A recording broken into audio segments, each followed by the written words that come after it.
Welcome to East Beach in North Berwick on the east coast of Scotland. We're here by the Firth of Forth, close to the Bass Rock, which is home to the largest colony of northern gannets in the world. As you can see, we have spectacular views across the Firth, but a lot of the time we cannot easily see the wildlife that lives under the surface.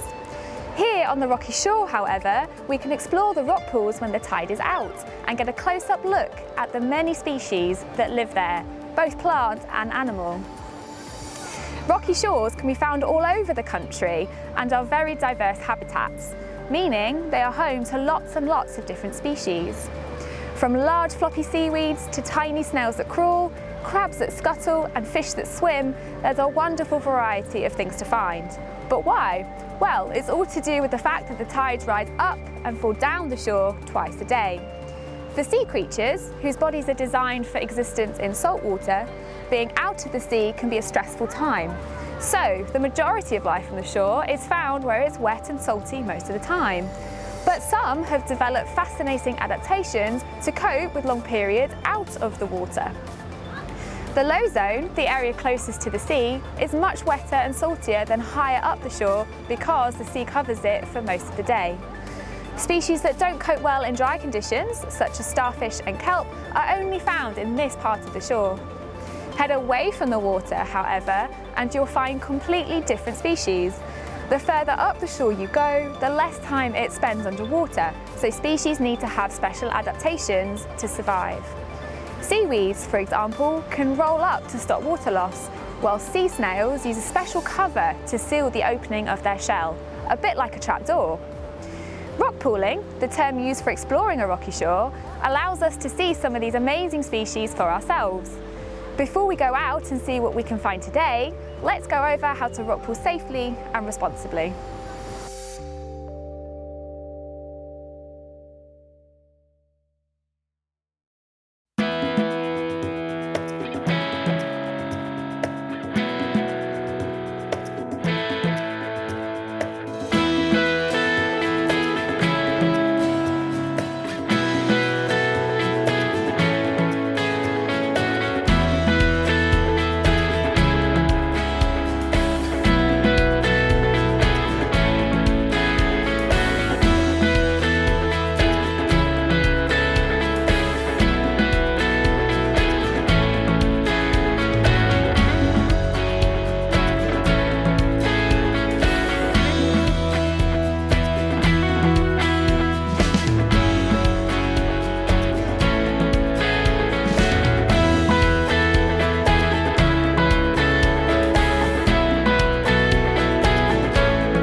Each time you go rockpooling, you will find a different selection of species, but the more patient you are, the more likely you will find a wide range.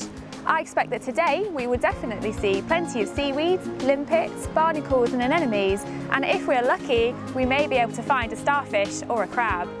Each shore is different and can change across the year, so try rockpooling in different places and at different times of the year to spot different species.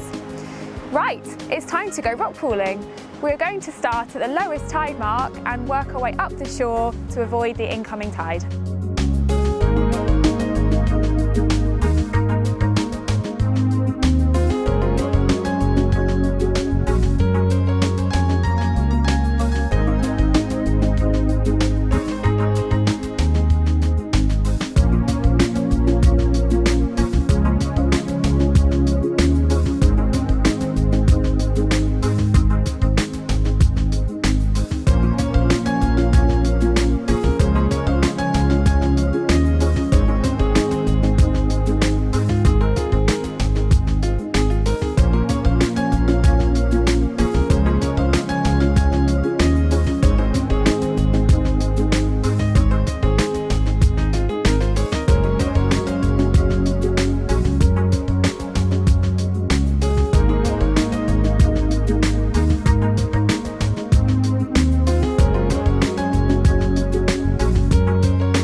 Life in a rock pool is always tough.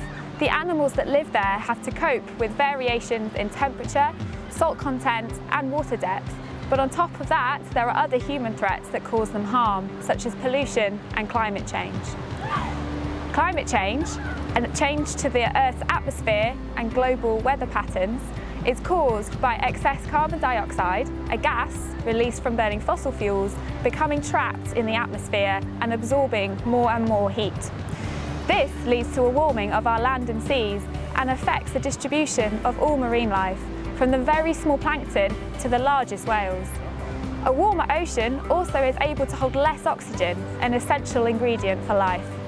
Around a quarter of the carbon dioxide released into our atmosphere each year is absorbed by the ocean.